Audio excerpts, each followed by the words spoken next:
Welcome. Today is day 6 for Quiet Space. The tea today is Mandarin Ginger Green Tea, and I want to welcome you. Cheers. Welcome to my quiet space. You're in my craft room right now. I have multiple quiet spaces all around where I live, and one of them is the craft room. One of them is the back porch. When the sun rises, I watch. Today we're going to talk about other artists that were known for spending their time quietly to do their art. So while I watercolor,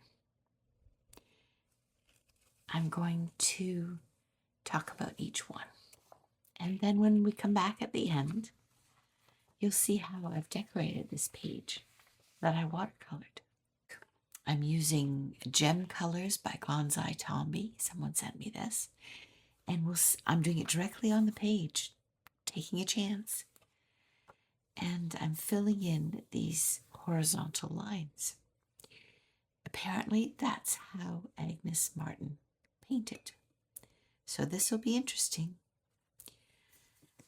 I'm going to paint quietly, and I'll do a voiceover just telling you about the different artists and people. So the first one is Susanna Wesley, and she was an English mother and married to a minister. She raised she had 19 children. Not all of them lived to adulthood, but as you can imagine, her household was very, very busy. And so if she wanted some quiet time, she would take her apron and put it over her head. And if her children saw her there with the apron over her head, they knew not to disturb Mom because she was praying. The second is the American poet Emily Dickinson. And she lived much of her life quietly in her own home in Amherst. Her poems, they grew from close observation. She did a lot of inward reflection. She had a lot of solitude. And she was known for her writing. The third, we know as junk journalers because she's Beatrix Potter. She was an English author, illustrator, a naturalist, best known for Peter Rabbit. And her art came from the careful study of animals and gardens and country life. I think of Edith Holden when I think of Beatrix Potter. The next one was Georgia O'Keeffe, and she's an American, and she's known as a modernist painter. She paints beautiful flowers, bones, desert landscapes. She loved open space, and she looked at things very closely, and it shaped her calm art. The next one was Agnes Martin, and this is who I'm trying to copy. I hadn't heard of her until I researched all of these. She was born in Canada and then moved to the United States and was quite well known in the art world until she then left New York and went to the west of North America. And she's known for pale grids of color and horizontal lines. And her work is very simple. It reflects her aesthetic of stillness and inner clarity. I'm going to experiment a little bit more with her style because when I realize I'm doing this chicken scratch with gingham, I mean, it's lines, it's squares. I guess I'm drawn to that. The sixth is Julian or Juliana of Norwich. She's a medieval English, I don't know if she was a nun or she was in charge of I don't know, but she spent most of her life in one room, a stone room beside a church. And it wasn't, she lived in the 1300s, and it wasn't until her writing wasn't discovered until the 1600s. And then I think it was in the early 1900s that someone translated what she'd written, and she became known. So this woman spent her life, we don't know a lot about her, but she spent her life in one room, quiet, not talking to anybody. And she was known about her writing about love, divine love, godly love. The next one is Brother Lawrence, and he's a 17th century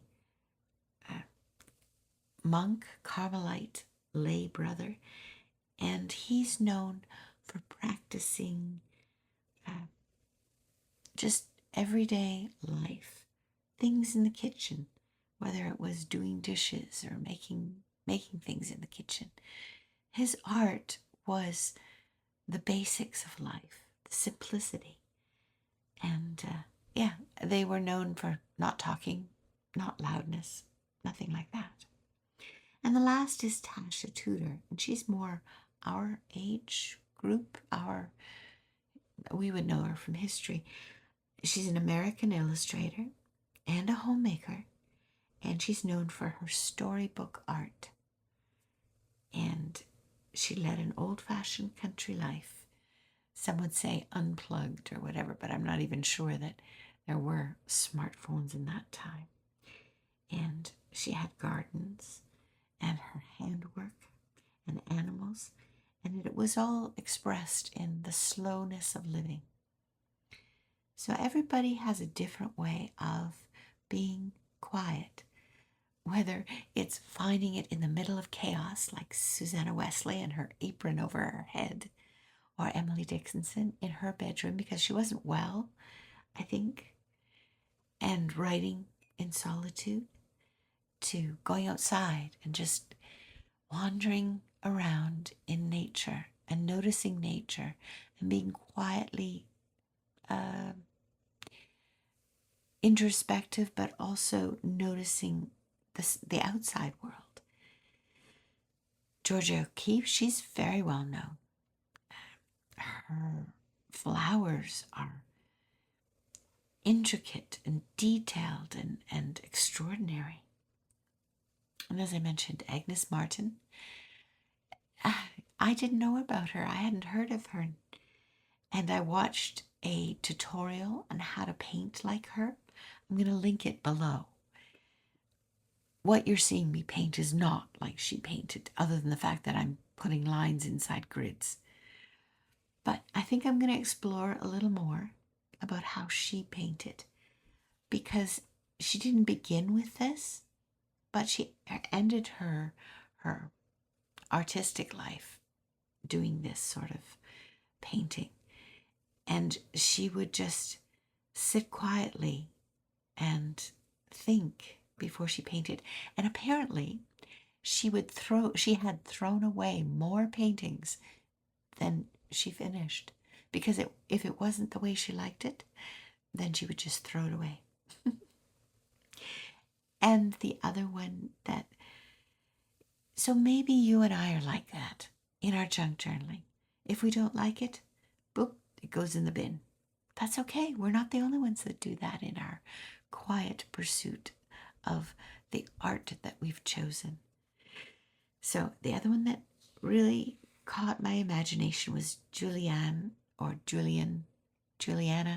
Norwich. She, being a medieval person living only in one room and a contemplative life, I started reading a little bit of what she had written about love.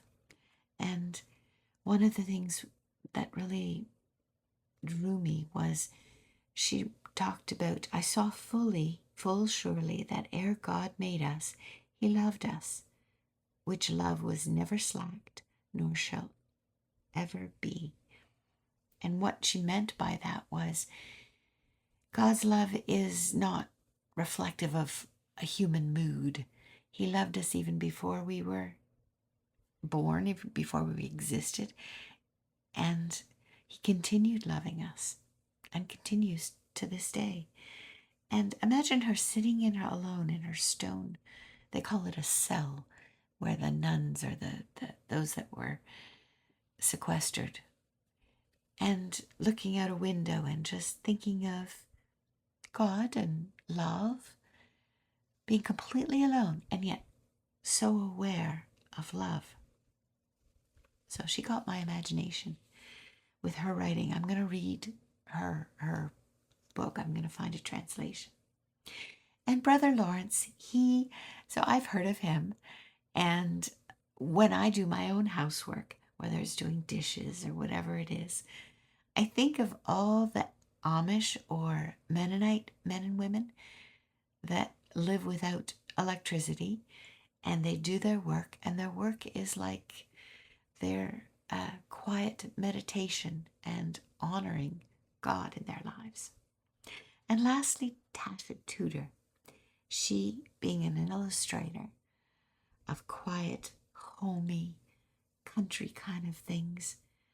Yeah, can you imagine if you were to draw or to paint or to illustrate your craft room right now? What would it look like?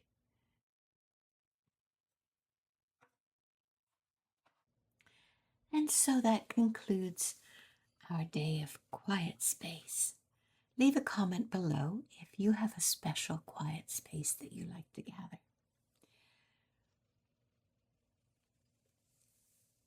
Is it your craft room? Yeah. Cheers. See you tomorrow.